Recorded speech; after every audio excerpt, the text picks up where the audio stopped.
Hello fellow grower, in this video magpatubo tayo ng labanos or radish in English. Okay?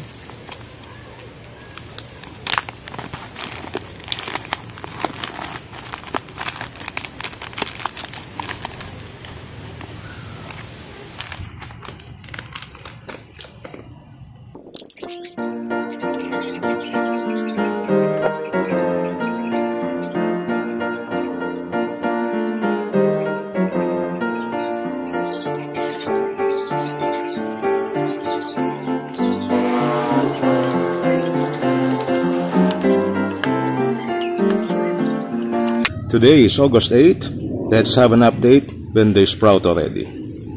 See you then.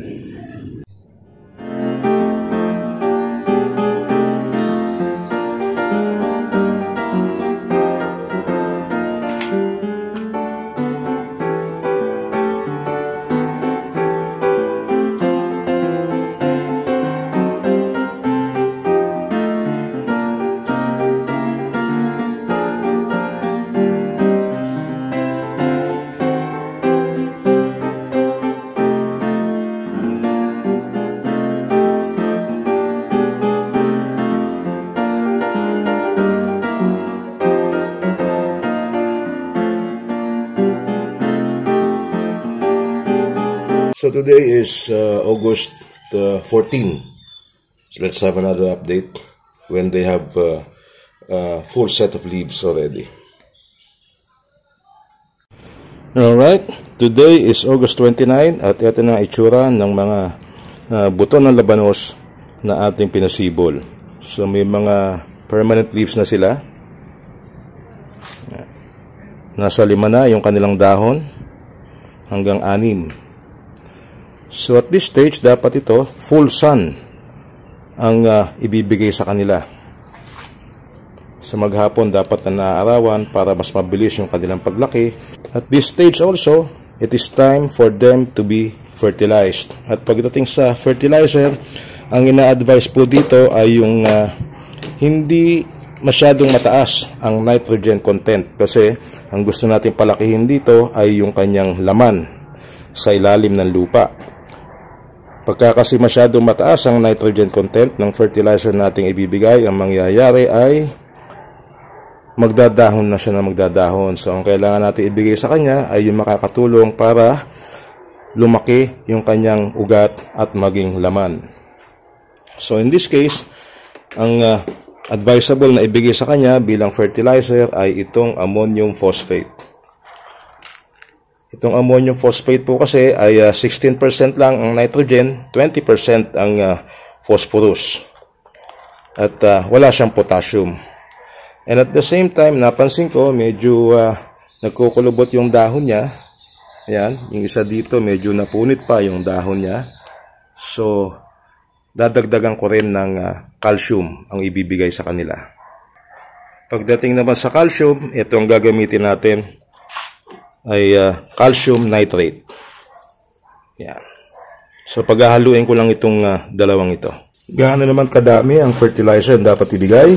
Well, dito po ang gagawin lang natin ay maghahalo dito sa 1 litrong tubig dahil kakaunti naman yung aking itatanim. So itong ammonium phosphate, mga kalahating kutsarita lang at kalahating kutsarita din ng calcium nitrate.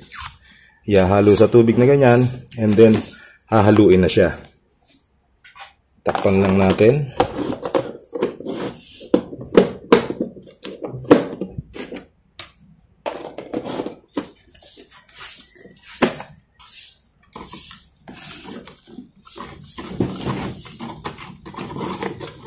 Haluin lang na mabuti hanggang sa tuluyang matunaw yung fertilizer.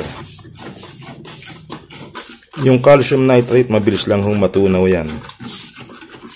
Yung ammonium phosphate, karamihan na nabibili ko, mabilis din lang matunaw. Pag natunaw na, pwede na siyang i-apply. Gaano karami ang ibubuhos natin? Normally, ginagamit ko po sa ganito kaliliit pa lang na halaman, ay kalahating lata lang.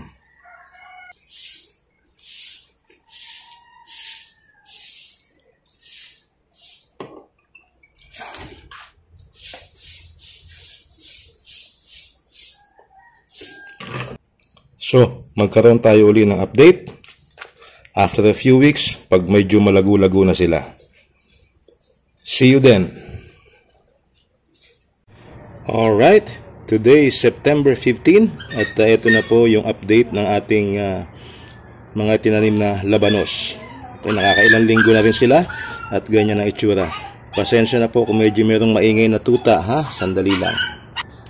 So, ganito sila kalaki ngayon. At kung mapapansin mo, may mga dahon na sira. Ito, hindi insekto ang kumain ito, kundi yung aking tuta na alaga. So, sa ganito, kailangan tanggalin na natin yung mga dahon na yan. Yan. Yan. So, kailangan tanggalin natin lahat ng dahon na nakasayad sa lupa or sumasayad na sa lupa. Itong isang to, medyo behind. Tingnan natin kung makakahabol pa siya. Tanggalin natin yung mga tumutubong ganito para hindi makaagaw ng sustansya sa ating tanim.